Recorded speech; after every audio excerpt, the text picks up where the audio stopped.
3.2, proving and applying the sine law. So I'm just doing the summary found on page 124. So the key idea is that the sine law can be used to determine unknown side lengths or angle measures in acute triangles. Acute means all of them are less than 90, all angles. You can use the sine law to solve a problem modeled by an acute triangle when you know two sides and an angle opposite. So this relationship, the side and the angle, the side and the angle opposite one another. Or if we know two angles at any given side, because then we are guaranteed to have an opposite.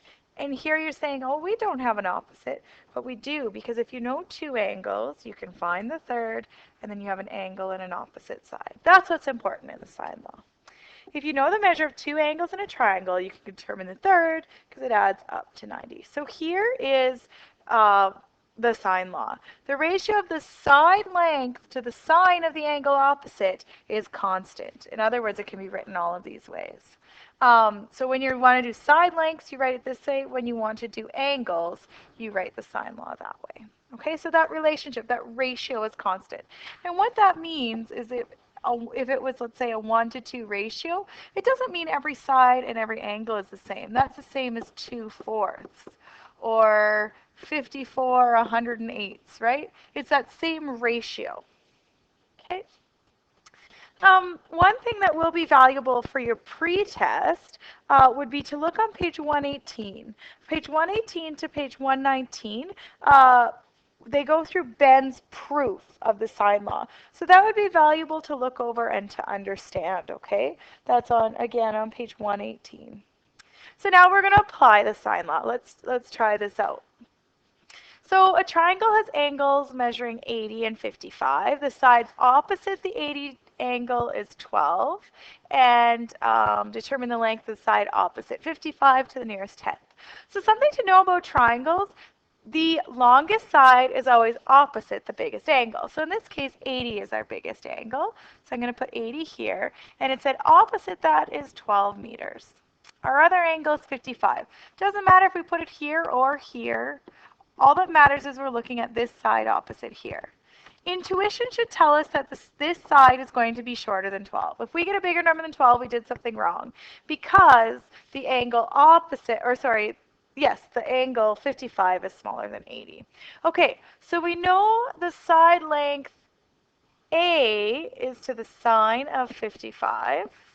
So I called this A. That ratio is going to equal to 12, and its angle opposite of that, sine of 80. Rearranging, we get A equals timing both sides by the sine of 55, 12.0 sine 55 over sine 80. Okay, and if we wanted to calculate that, we could get out a calculator. And sometimes these calculators are harder to use than a regular calculator. My computer is being slow.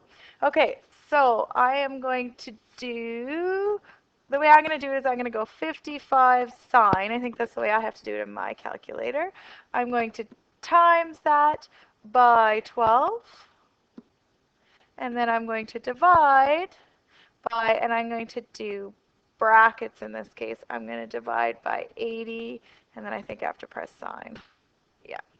And that is equal to 9.98. Oops. A is equal to 9.98.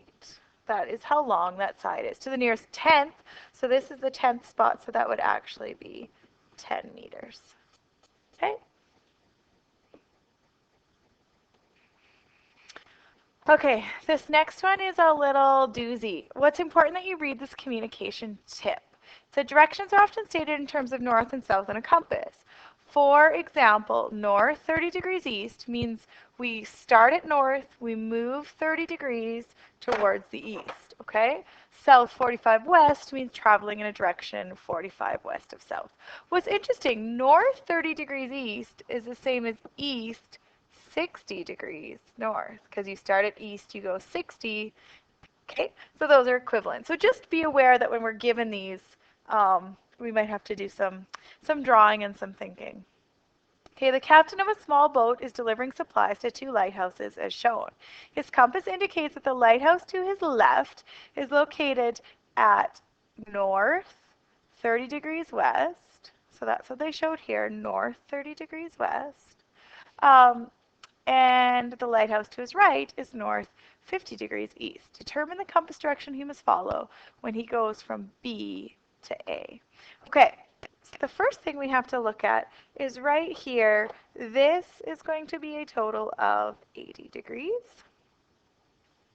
And so what that means is we can now use the sine law. Okay, so we know that let's see if I can make some space here. Sine of 80, and notice I'm doing my sines on top now, that's okay. Sine of 80 is to 12, as sine of B is to 9. Okay, and the reason I chose B and to 9, because those are opposite. Solving for B, we get 9 times the sine of 80 divided by 12 is equal to sine B. Then we inverse sine both sides. So we get sine minus 1 of 9 sine 80 over 12 is equal to B. Okay? When we plug that in, we should get 47. This inverse sign, make sure you know how to do that on your calculator. Ask a math teacher or send me an email if that doesn't make sense. But we should get B to be 47.6. Okay? So I'm going to round that to 48. So here we have 48 degrees here. Back in our 48. Okay, and it seems like we're done, but we're not. What this says is determine the compass direction he must follow. Okay, so we need to give it as north this or south that, what he's doing from that exact point. Okay, and so what we need to do, sorry, one more thing. This should be reasonable, first of all, because this is the big angle, 80, and that's the big side. This is smaller than 80, and 9 is smaller than 12. So we did something correct there.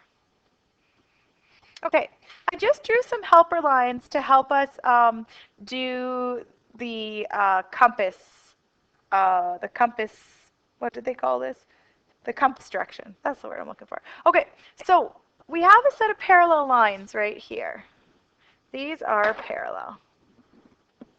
Okay, because they're both north, south, east, west lines. And that must mean if this is 50 degrees, well, guess what? This must be 50 degrees as well. Why? Because they're alternate interior angles, okay?